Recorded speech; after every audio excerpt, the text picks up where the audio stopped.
Sinurat dengan NIM 1908976, mata kuliah Anatomi Terapan, jurusan Kesehatan dan Rekreasi, Prodi Ilmu Keolahragaan, Fakultas Ilmu Keolahragaan, Universitas Negeri Padang.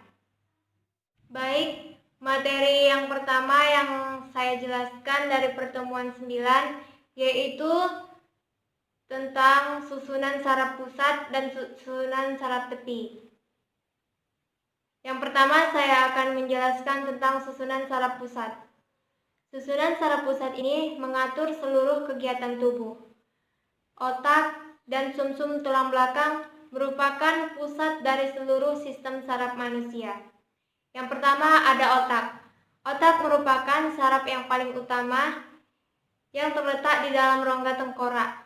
Yang kedua, otak besar merupakan pusat saraf utama dan bagian terbesar dari otak. Otak besar terdiri dari dua belahan, yaitu belahan kiri dan belahan kanan.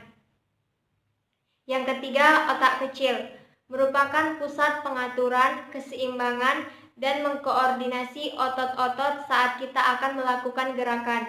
Yang keempat, sumsum lanjutan. Disebut juga sebagai sumsum penghubung karena menghubungkan otak kecil dengan sumsum tulang belakang. Yang kelima yaitu sumsum tulang belakang. Pada sumsum tulang belakang terdapat sel saraf perantara atau penghubung yang menghubungkan sel saraf sensorik dan sel saraf motorik. Baik, penjelasan yang kedua yaitu tentang susunan saraf tepi. Sistem saraf tepi sendiri bisa dibedakan menjadi dua bagian, meliputi sistem saraf kranial dan juga sistem saraf otonom. Pertama, sistem saraf kranial. Sistem ini sering disebut sistem saraf sadar, merupakan saraf yang mempunyai peranan dalam pengaturan semua gerakan yang memang dilakukan secara sadar. Yang kedua yaitu sistem saraf otonom, sering disebut saraf tak sadar, yang bisa melakukan aktivitas kerja secara otomatis. Susunan saraf dari otonom meliputi susunan saraf simpatik dan juga susunan saraf parasimpatik. Baik, presentasi kedua saya yaitu tentang neurologi. Di pertemuan ke-10 tentang sistem saraf pusat pada olahraga dan sistem saraf tepi pada olahraga. Pertama, sistem saraf pusat pada olahraga. Perubahan yang terjadi pada sel saraf dimulai stimusi yang mengaktifkan neuron sensorik, lalu menghasilkan sinyal berpotensi melalui serangkai hubungan dalam sumsum tulang belakang dan otak sehingga mengaktifkan neuron motorik dan akan menghasilkan respons secara kontraksi otak. Yang kedua yaitu sistem saraf tepi pada olahraga. Ada dua macam sistem saraf tepi berdasarkan fungsinya, yaitu saraf sadar dan saraf tidak sadar. Jadi, perubahan yang terjadi misalnya gerakan berlari ke arah finish, di sana terdapat saraf sadar yang mengendalikan aktivitas yang disadari yang bermula dari dalam, dan untuk saraf tidak sadar mengendalikan kerja organ tubuh yang bekerja tanpa disadari. Misalnya gerakan pada organ pencernaan. Baiklah, presentasi berikutnya tentang endokrin, yaitu di pertemuan ke-11. Perubahan yang terjadi pada sistem endokrin akibat olahraga. Sistem saraf dan sistem endokrin adalah merupakan dua sistem organ yang berperan besar terhadap respon dan adaptasi. Kedua sistem tersebut bekerja untuk mengatur kecepatan aktivitas kimiawi sel di berbagai jaringan. Sistem saraf akan merespon lebih cepat terhadap perubahan homeostasis seluler dibandingkan dengan sistem endokrin. Walaupun sistem endokrin merespon lebih lambat, seringkali lebih besar dan lebih lama, sebab efektif pengaturan endokrin pada fungsi sel sangat luas. Diperkirakan perubahan fungsi endokrin inilah yang bertanggung jawab terhadap berbagai respon dan adaptasi fisiologis terhadap pelatihan olahraga. Mekanisme aksi endokrin biasanya berbentuk 3, yaitu yang pertama, perubahan kecepatan sintesis enzim protein. Kedua, perubahan kecepatan sintesis molekul. Yang ketiga, perubahan permeabilitas membran sel. Baiklah, presentasi selanjutnya yaitu tentang genitalia musculinae, yaitu berada di pertemuan ke-12. Perubahan yang terjadi pada genitalia musculinae akibat olahraga. Pertama, musculinae internal. Ada beberapa, sepasang testis, sepasang epidermis, sepasang ductus deferens, funiculus spermaticus, prostat, glandula bulbourentalis. Yang kedua, musculinae externa. Ada 3, penis, uretra, skrotum. Jadi, perubahan genitalia musculinae saat olahraga, ada beberapa perubahan pada genitalia musculinae, seperti penis. Latihan tidak membuat penis menjadi kecil. Ukuran penis akan menjadi kecil ketika olahraga, kurang pengalihan suplai darah.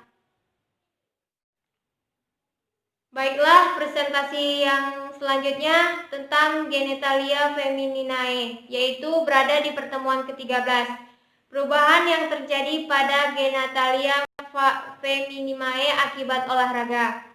Yang pertama, genitalia feminae internal, ovarium atau hidung telur, tuba fallopi atau saluran telur, uterus atau rahim, vagina atau liang sagama.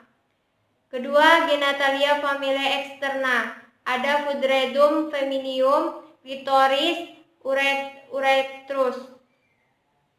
Wanita mengalami tahap perkembangan reproduksi berupa menstruasi, kehamilan, klimakterium, menopause, dan ginalium.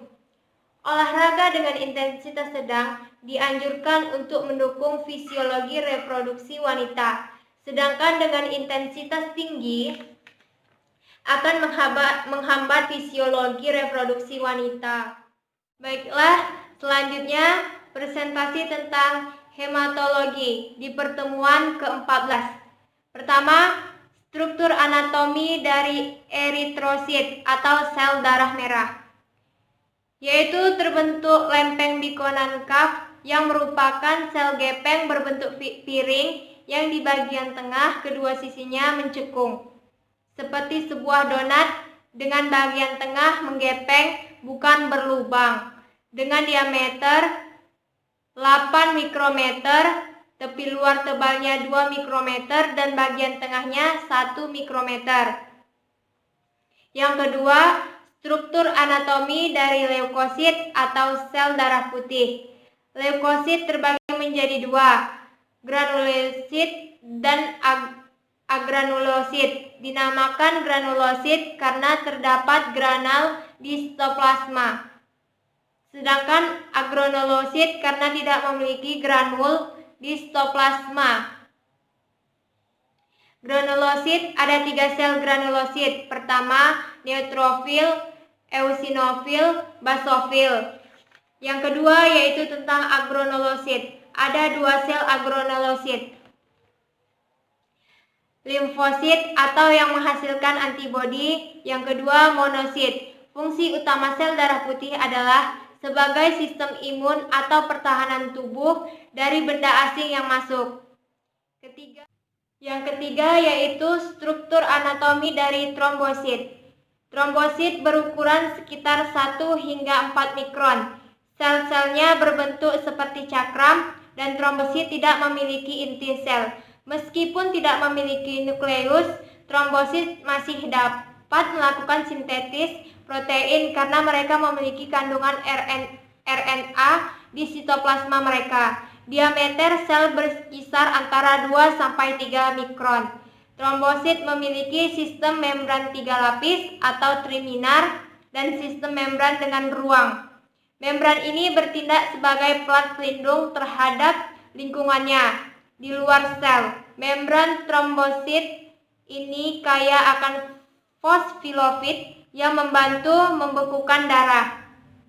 Dalam trombosit, submembran adalah komponen mikrofilamen yang disebut trombosit.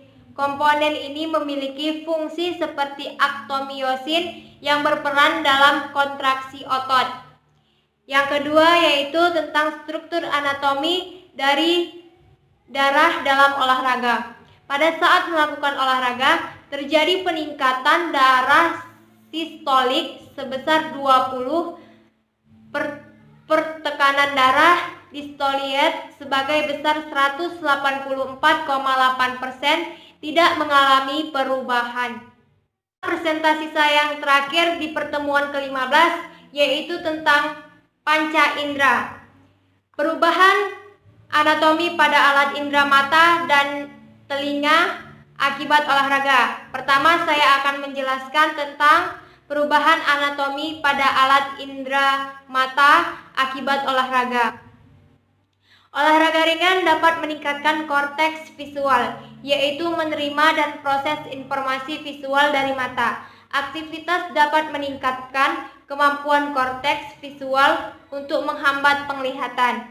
Yang kedua, yaitu struktur perubahan anatomi pada alat indera telinga akibat olahraga. Pada saat olahraga, sistem pendengaran sedikit memproses suara. Untuk memproses suara, diperlukan molekul energi dari oksigen dan saat olahraga dapat memberikan perlindungan terhadap perundangan telinga. Baiklah, hanya itu yang saya dapat sampaikan di presentasi kali ini di mata kuliah anatomi terapan. Kurang lebih saya mohon maaf. Saya Nurhatni Sinurat, NIM 19089076 mengucapkan Assalamualaikum warahmatullahi wabarakatuh.